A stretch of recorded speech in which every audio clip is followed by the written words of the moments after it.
tuli bakaaga. Nze ndi wa ANT. Mbadde ne complaint yange. Leero tubadde ku offices e Electoral Commission wali e Jinja Road. Kachiko kebyokulonda. Yes, evo. Ensonga yange zigamba nti candidate ya NRM talina lupapula kwezimba okubeera member wa parliament. Teyasoma? Olupapula nga tusanze mu file eraga erinnya bubiri. Eriko Ojok Oulanyah ne Ojok O. Okukyusa amanya oba okuteekayo amanya amalala. Amateeka bagamba nti oyinza okuteekayo mu luzungu bagita deed poll. Deed poll ekitegeeza nti oba oyagala ensi okumanya oba tunooyo oyina okugenda azabalooya n'olayira ezo lupapula batwala ne bateeka ku gazeti. Gazeti ndowooza ffenna tubimanyi. Gazeti ekyapa kya gavumenti. Esebo. Yes. Candidate z'aba NRM tebakola ekyo. Tebagendayo. Nedda. Kumande natwala ensonga ku office za Electoral Commission wale waffe Omoro. Kugamba nti ezo omuntu bagita Ojok Oulanyah talina lupapula. Aina lupapula bagita Ojok O. Kumateeka ezo abantu bubiri. Different persons. Singa aba NRM yaga kwegamba nti Ojok O ne Ojok Oulanyah ye omuntu omu. Bayinza kugenda ku URSB wali kwa maamu. Batwale ezo erinja egamba nti Ojok O ne Ojok Oulanyah eri omuntu omu. Ne yeetaaga deed poll. Ekyo aba NRM tebakola. Ne leero tubadde wali e Jinja Road. Siraba ekyo erupapula bagita deed poll mu luzungu. Ekyebuzibwa bwe mubadde ku Jinja Road kubaka ki Electoral Commission. Yes, sir. Electoral Commission yegambye etya? Electoral Commission ebadde kuwuliriza. Ba NRM basindise lawyer ziringa bana. Baloya bana. Ojok tayawaddewo. Ezo enzitegeeza nti ffe ng'aba complainer tetusobola kubuuza balooya ekibuuzo nga singa Ojok yabaddewo. Just tubadde ku mateeka bo bagamba nti Ojok ayina bagita statutory declaration. Yagenze mu zabalooya n'akola n'agamba nti Ojok O emanyisa Ojok Oulanyah. Naye okwezimba okugenda ku parliament yeetaaga obeere ne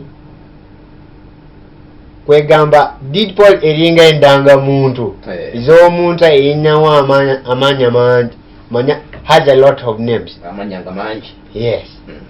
Oba oyinawo amanja nga bubiri busatu oyina kugenda ku gazeti ya gavumenti kugamba nti nze singa yagala kuyongerako oba okuteekayo erinnya alala kwegamba nti nze mba mpita Kiiza Oscar. Kwegamba ye bagita Ojok O. Singa ye ayaga nti abantu bamanyisa ye nga Ojok Oulanyah. Singa yakolire aka deed poll kyetutugamba. Singa yakikola dda. Dada. Sawa zino mu file teziriyo. ensonga zirala tubadde ku procedure za resignation.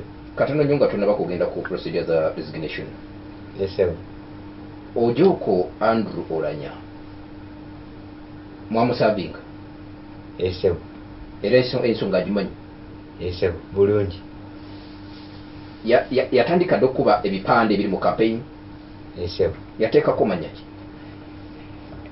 Mu fayiro eriko Andrew Ojok Oulanyah.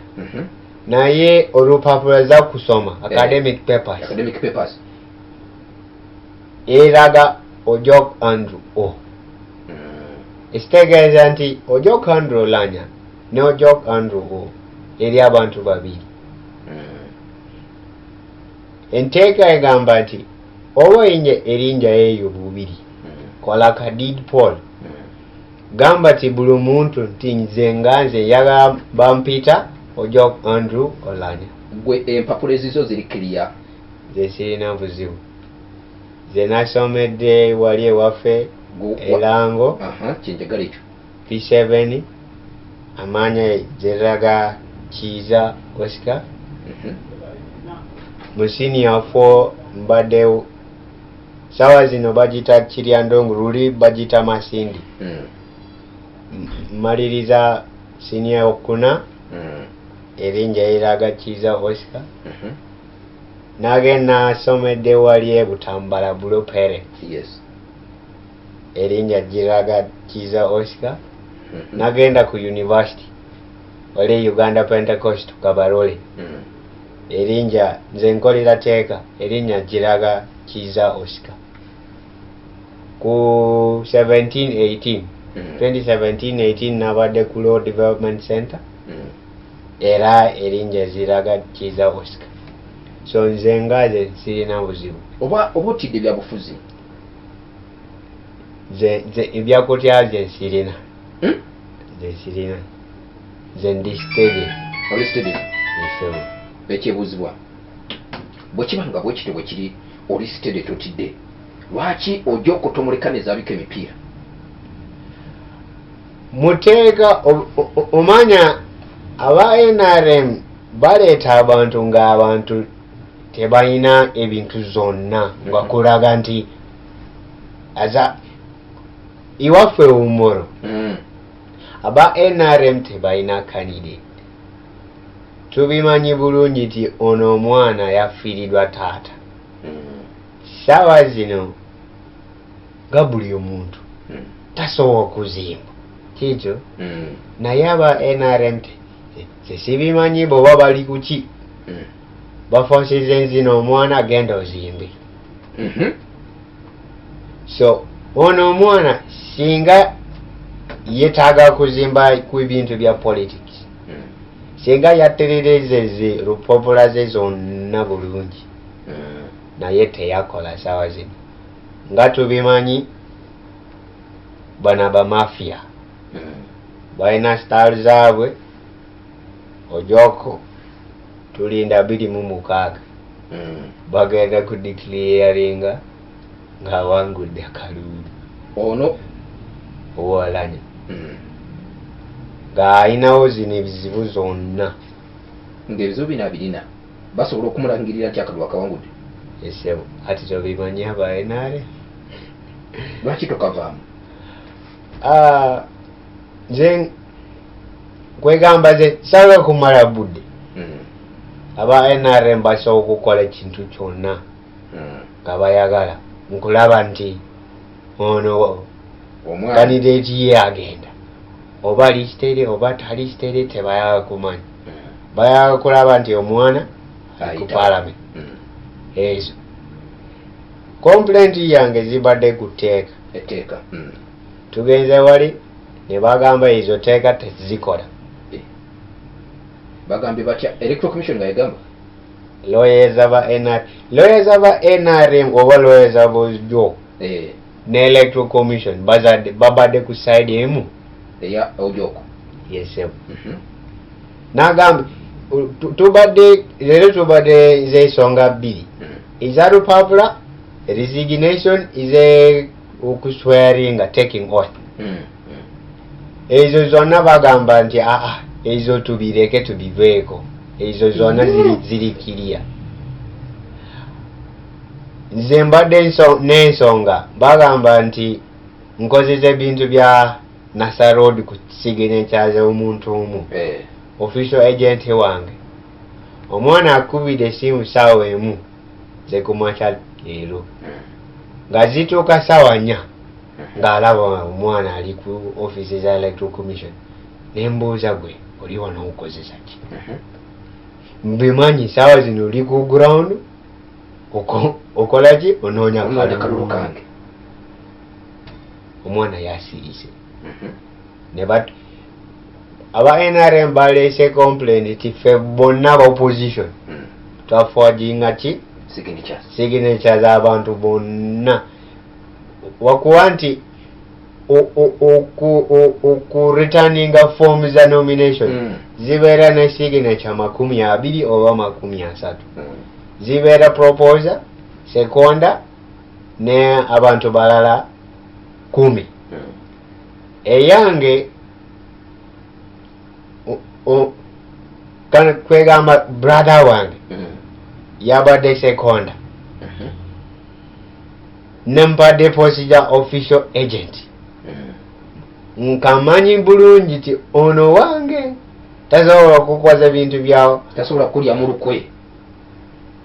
Naye badde ku surprise nga olaba mwana ne bagamba nti twaforginga signature ye nembuuziza muganda ukinyini muganda wange blood brother nembuuziza omwana bamuyitani bagita Achaye Gabriel Jenkins nga omwezi gwa kulebade 1st May tubadde wali mu kyalo nga noonya zino zisignature za seconda nominator ne abalala tubadde waka munda mu nyumba waka ewa muzee nga alinze ono brother wange esawa zino ali ku side ze NRM oba government wali omuntu mulala ne maama wa ono brother wange omwana yapandise erinnya n'ataddeko mukono naye ng'atuuka wali ku Electoral Commission agamba nti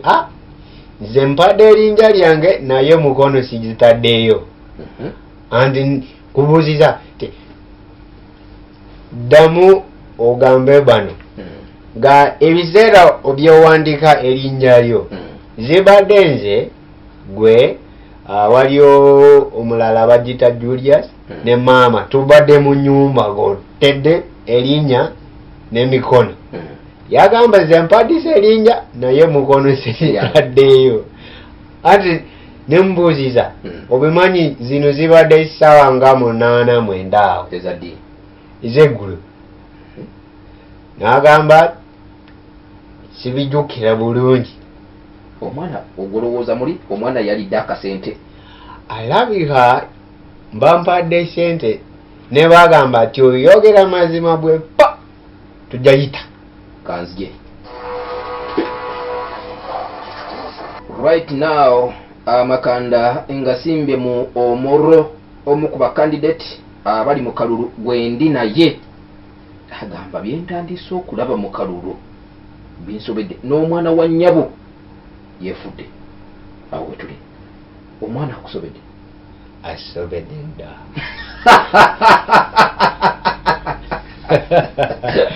asobedde zino zibadde ku madyokolo tubadde ne candidate councillor zino zitali ze NRM omwana bamaliriza ebintu bya nomination NRM agende ne sente ne banoonya abantu abanominator ne bagamba ti gwe genda ku Electoral Commission ogambe nti totadde signature yo eriko ku lupapula bagiforginga ne kansila tabaddeyo ku kalulu alabika nze ndako namba 2 so ensonga zino mama yazitegedde zino mama tasobola kutegeera sawa zino nga ebintu bigenda mangu ebintu bigenda mangu mama ayinza kuddayo ewaka neteekayo maama wansi nekunyonyola mpola mpola ensonga zibadde wano Kampala ye sibimanyi oba bakudiiza ewaka oba bajagendukatwalawa sibimanyi balawa wagoba tengaatufuluma ne bagamba nti nze ne looya wange bagitayirawo Emmanuel ewaayira wano kyo bagamba gwe mugende ono muleke mabega nti mbuno ngenda mukuba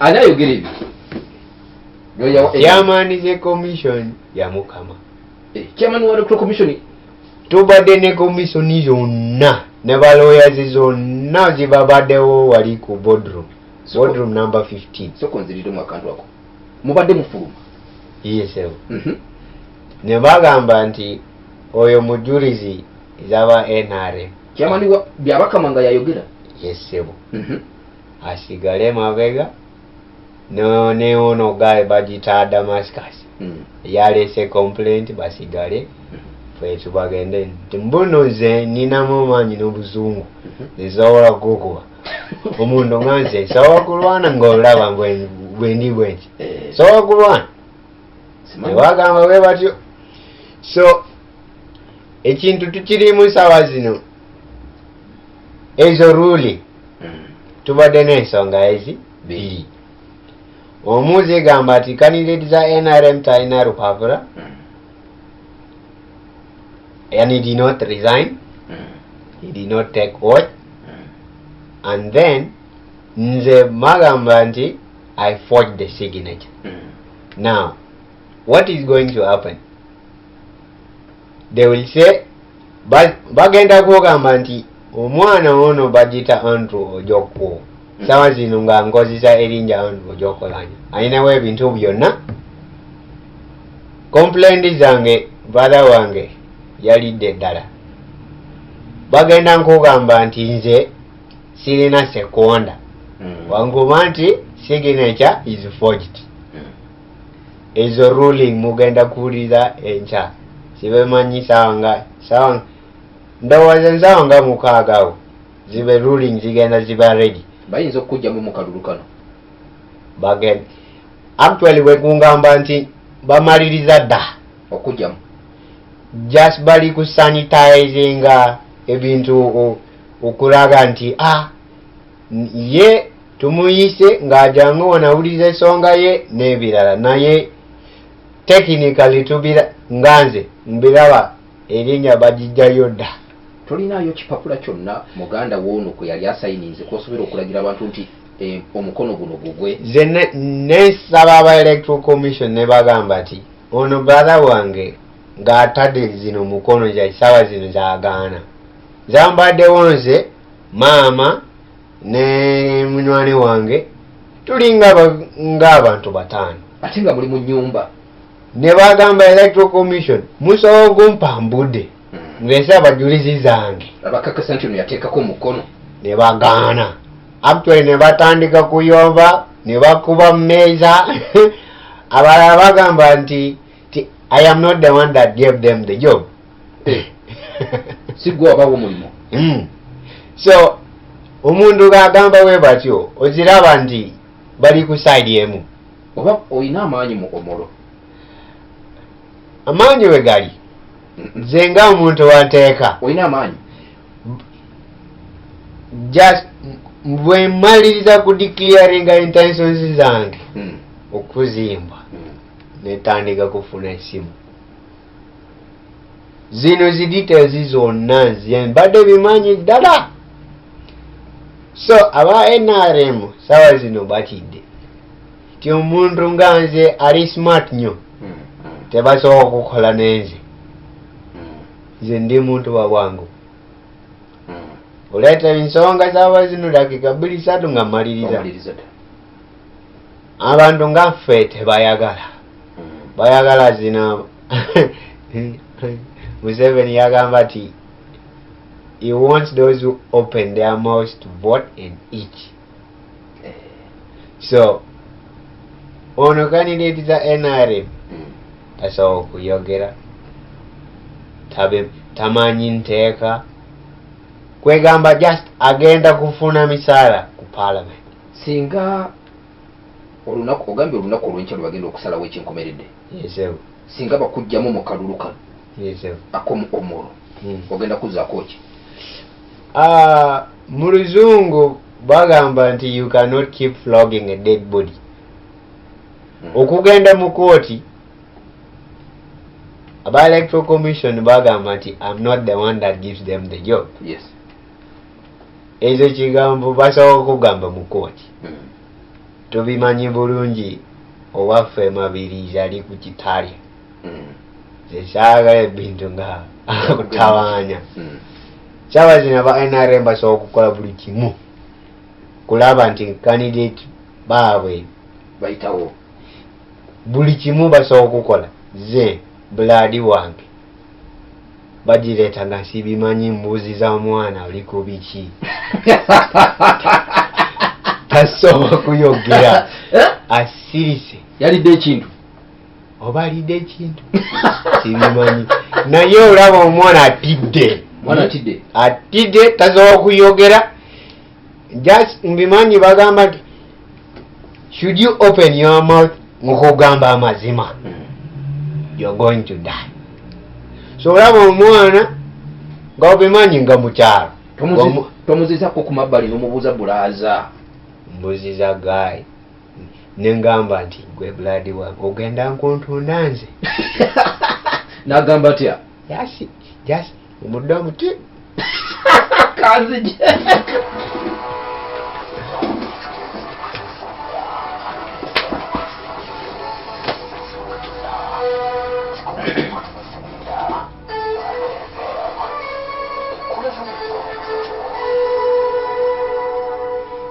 Okay, bagiyita Pearl of Africa Radio 107 akamuza mwenda ekula eri omuntu wa bulijja bali bitundu by'eggwanga ebyenjawulo mwe bali kubanga mutumbudde Pearl of Africa Radio obakambula babuno wano mutumbudde kuva Doha mwe bali kubanga kwe muri Juku Nathan kuva Qatar mwe bali kubanga koli n'abalala mwe bali nnyo mwe bali ddala kubanga kwe muri ku mukutu guno gw'ensonga amakanda tugasimbye mu Omoro akalulu kasigaddeko ennaku mbale bubazi. Candidate bamudisappointinze ku bonna. Ani asinze okudisappointinga? Muganda wo, kakiiko kabya kulonda oba wannakibiina kya NRM? Akwegamba nti brother wange zino zigemu za politics yabadde kwegamba tabimanyi oba bulijjo tomuwayo kantu. Oziraba ffe nga opposition sente tetuzirina. Nagamba ono omwana tizina ebintu tuntwale mpola mpola. Kagamba emwe nti ze okugenda kuzimba sigenda kunoonya mirimu. Ze ndi wano Kampala ku law farm okola birimu gyo zibadde ze mbadde kuzimba okuyamba abantu b'ewaka b'Omoro. Ono wa NRM anoonya mirimu. Sawa zino ayinawo mukazi bagamba nti oba ayinawo abaana buyi singa tayitawo agenda kolojja oziraba ekyo. So sawa zino kwegamba nze mbimanyi bulungi nga aba electoral commission tebagenda kukozesa amazima, bagenda kola bya b'oyagala. Aba NRM bamaliriza dda okutiisatiisa ono buladi wange.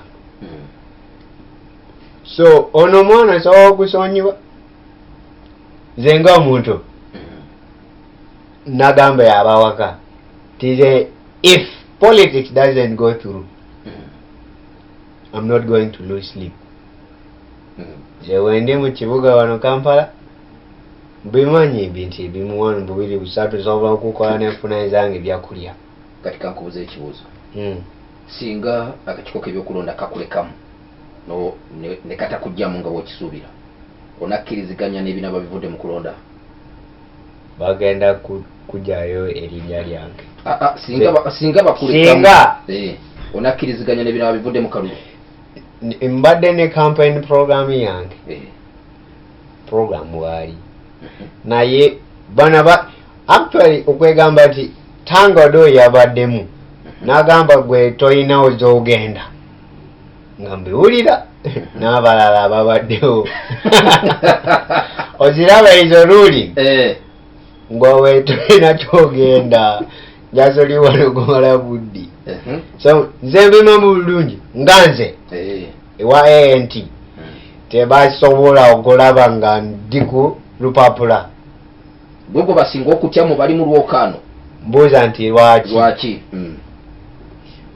nze mukubeera ku ballot paper ne bagenda ne badeclaringa wa NRM bamanyi bulungi tujja genda mu kooti ku challenginga the entire process so ku stopping ekyo balina kujjako with all the powers they can. They can't afford to have me there. They are scared to death.